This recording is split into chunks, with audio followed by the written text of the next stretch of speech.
Hello दोस्तों, साहिल easy investment में आप सबका एक बार फिर से बहुत स्वागत करता हूं।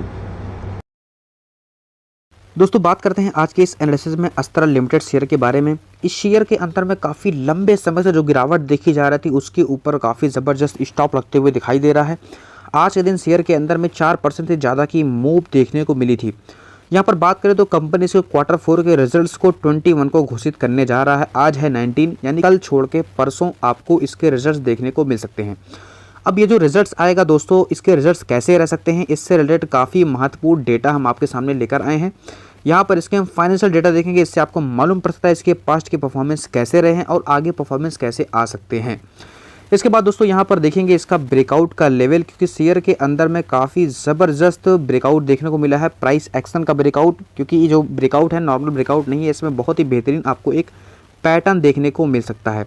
तो रिजल्ट्स आने के बाद में और ये जो ब्रेकआउट है इसके बाद में अगर अपसाइड मूव फर्दर आता है तो आगे के हम टारगेट जो रखेंगे वो टारगेट हम क्या मान के चलेंगे उसके बारे में हम बात करेंगे। तो दोस्तों यहाँ पर टॉप लेवल की टेक्निकल एनालिसिस करेंगे। जो बिगिनर के लिए वीडियो एक लर्निंग कंटेंट होने जा रहा है, बहुत कुछ सीखने को मिलने जा रहा है। नए हो तो चैनल को आप सब्सक्राइब कर सकते हो, ऐसे एनालिसिस डेली मिलते रहते हैं। वीडियो पसंद आए तो एक लाइक ज़रूर कर दीजिएगा। चलते हैं, स्टार्ट करते हैं आज का वीडियो। लेट्स गो दोस्तों आगे हैं अस्ट्रल के फाइनेंशियल डेटा में। यहाँ पर आप देख सकते हो मार्च 2022 में इनका जो रेवेन्यू था 4,394 करोड़ था। आप देखेंगे मार्च 2023 में तो स्लाइटली आपको ये 5,159 करोड़ यानी कि थोड़ा सा बढ़ते हुए दिखाई देगा। और अगर आप जाएंगे मार्च 2024 में तो ये भी देखेंगे तो स्लाइटली 5,641 करोड़ यानी कि आप देखेंगे तो यहाँ पर आपको ये बढ़ता हुआ ही दिखाई देगा कॉन्टीन्यूअस। दोस्तों जब प्रॉफिट की बात करेंगे तो 2022 के अंदर में 484 करोड़ था, 2023 में 457 करोड़, यानी कि यहाँ पर 22 से 23 के कंपैरिजन में आप देखेंगे तो इनके प्रॉफिट के अंदर में काफ़ी ज़्यादा कमी आपको देखने को मिल सकती है, जबकि रेवेन्यू इनका बढ़ा हुआ था। तो ये चीज़ें अक्सर होती हैं एक्सपेंसेस बढ़ने की वजह से। कंपनी ज़्यादा एडवर्टाइजमेंट में और दूसरी चीज़ों पे ज़्यादा खर्च कर देता है तो उनके प्रॉफिट में कमी आ जाती है। अगर बात करें मार्च 2024 में तो इनके प्रॉफिट के अंदर में ज़बरदस्त उछाल आया था 546 करोड़, जो कि आप देख सकते हो 2023 के कंपेरिजन में काफ़ी ज़्यादा है। अगर यहाँ पर कर्ज की बात करें तो कंपनी के अंदर में 85 करोड़ का कर्ज 2022 में था, 2023 में 77 करोड़ का कर्ज हो गया जो कि घट गया। 2024 में देखेंगे तो 96 करोड़, यानी कि इसके अंदर में फिर से बढ़ोतरी आ गई। लेकिन यहाँ पर ख़ास बात यह है कि रेवेन्यू कंटिन्यू बढ़ा हुआ है और यहाँ पर इनका प्रॉफिट भी बढ़ा हुआ है। तो ओवरऑल ठीक ठाक कह सकते हो, बहुत अच्छा भी नहीं कहेंगे, बहुत बुरा भी नहीं कहेंगे, लेकिन स्लाइटली आपको अपसाइड में जाते हुए देखने को मिलेगा। चलते क्वार्टरली देखते हैं डेटा। क्वार्टरली वाइज डेटा आप देखोगे तो दिसंबर 2024 में इनका 1,397 करोड़ का रेवेन्यू था, जो कि इनका पिछले क्वार्टर के कंपेरिजन में देखोगे तो 1,370 करोड़ था। तो इसमें आपको स्लाइटली बढ़ता दिखाई देगा। और अगर साल दर साल में आप देखेंगे तो भी आपको ये प्रॉफिट जो था एकदम सेम टू सेम आपको देखने को मिलेगा। 2023 में और 2024 में सेम रेवेन्यू देखने को मिलेगा 1,370।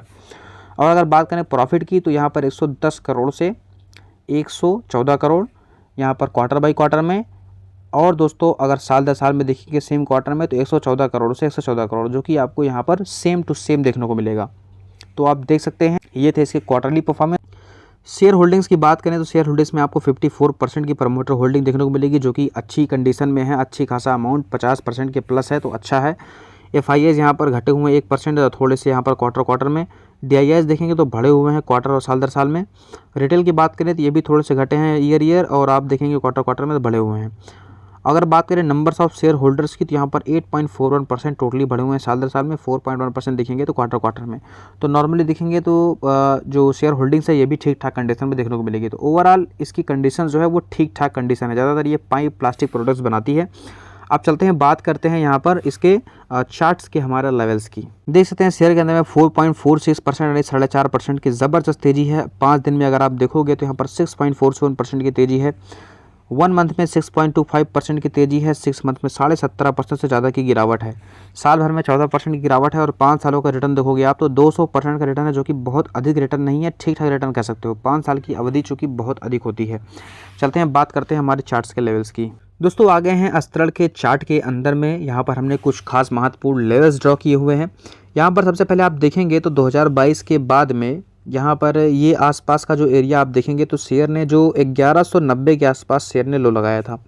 आप देखेंगे आज के समय में जो शेयर ने लो लगाया है ये 1190 की ये लाइन है, इसके ऊपर में यहाँ पर लो लगाया हुआ है। ठीक है, यानी कि 1190 का जो एकदम लोवेस्ट इसका रेंज था सपोर्ट का, यहाँ पर जो लिया हुआ था ये इसके ऊपर ही यहाँ पर सपोर्ट बनाया हुआ है, एकदम नीचे तक नहीं आया हुआ है। इसके ऊपर दोस्तों लेवल देखोगे तो हमें 1360 का लेवल दिखाई देगा, इंपॉर्टेंट सपोर्ट रह चुका है। इसके ऊपर लेवल की बात करें तो 1420 का लेवल रह चुका है, जहाँ पर शेयर ने काफ़ी ज़्यादा सपोर्ट लिया हुआ है। अब चलते हैं, बात करते हैं, हम इस रेंज को देखते हैं थोड़ा सा जूम करके। दोस्तों आ गए हैं, चार्ट को जूम कर लिए हैं। यहाँ पर आप देखेंगे तो 1240 के लेवल पे शेयर ने बहुत इंपॉर्टेंट यहाँ पर बेस बनाया हुआ है। अगर आप गौर करोगे तो यहाँ से अगर हम देखें इसको, अगर नेक लाइन माने तो यहाँ पर आप देखोगे आपको शेयर ने एक बॉटम बनाया, उसके बाद ऊपर गया, इसको तोड़ नहीं पाया, फिर नीचे आ गया, यहाँ पर 2 बॉटम बनाया, फिर ऊपर गया, थोड़ा सा यहाँ से तोड़ने की कोशिश करी, ऊपर गया, और यहाँ पर जो रेजिस्टेंस है 1420 का जो लेवल है, यहाँ पर इसको तोड़ नहीं पाया, शेयर वापस से नीचे आ गया और फिर इसी लेवल पे सपोर्ट लिया जो कि 1240 का लेवल है।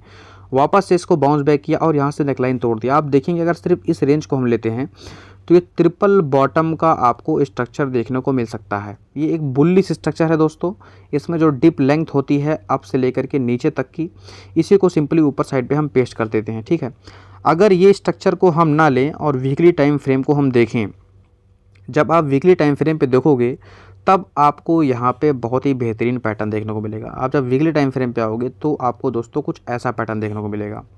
सेम आपको ट्रिपल बॉटम का स्ट्रक्चर देखने को मिलेगा, आप देख सकते हो, जो कि 1360 की जो लाइन है ये इसकी नेकलाइन देखने को मिल सकती है, ठीक है। यानी कि स्ट्रक्चर जो है वो ट्रिपल बॉटम का बन रहा है। अगर ट्रिपल बॉटम के बेस पे हम जो लो शेयर ने लगाया हुआ है, यहाँ से लेकर के नेक लाइन तक सिर्फ लेंथ लेते हैं तो 10% का यहाँ पर टारगेट आ रहा है, ठीक है।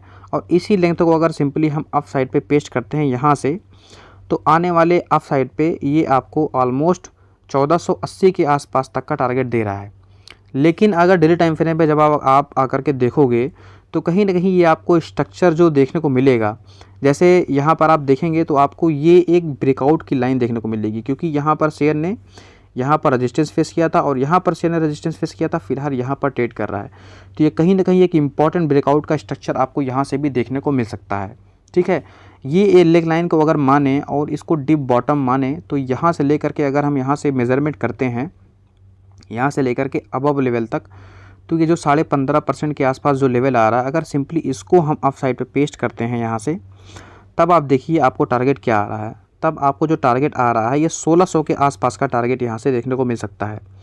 लेकिन सेफ टारगेट अगर हम लें, ना हम इसको लेते हैं बहुत कम को और ना हम इसको लेंगे बहुत ज़्यादा को, अगर हम अपना सेफ टारगेट लेते हैं सपोर्ट रेजिस्टेंस के बेस पे, क्योंकि ये शेयर एक इम्पॉर्टेंट यहाँ पर शेयर ने सपोर्ट लिया था और जहाँ पर शेयर ने रेजिस्टेंस फेस किया था 1540 का लेवल था, स्ट्रॉन्ग रेजिस्टेंस का लेवल। और इसी 1540 के लेवल को अगर हम यहाँ पर टारगेट माने तो यहाँ से आपको 8.43 यानी कि 8.5% के आसपास तक टारगेट यहाँ से आपको देखने को मिल सकता है। ध्यान दीजिएगा 50 डे मूविंग एवरेज काफ़ी नीचे है और यहाँ पर जो शेयर प्राइस है, ट्रेडिंग प्राइस है, वो काफ़ी ऊपर है, तो शेयर में स्ट्रेंथ आपको देखने को मिल सकती है। RSI भी इस समय 63 पे ट्रेड कर रहा है। 60+ RSI जो होता है भागता हुआ घोड़ा होता है।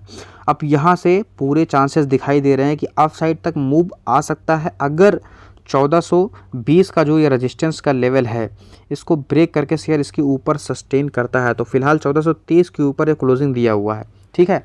तो यहाँ से अगर आप देख रहे हैं तो इस लेवल का स्टॉप लॉस आपको ज़रूर ले लेना है और टारगेट हमने आपको बता दिया है।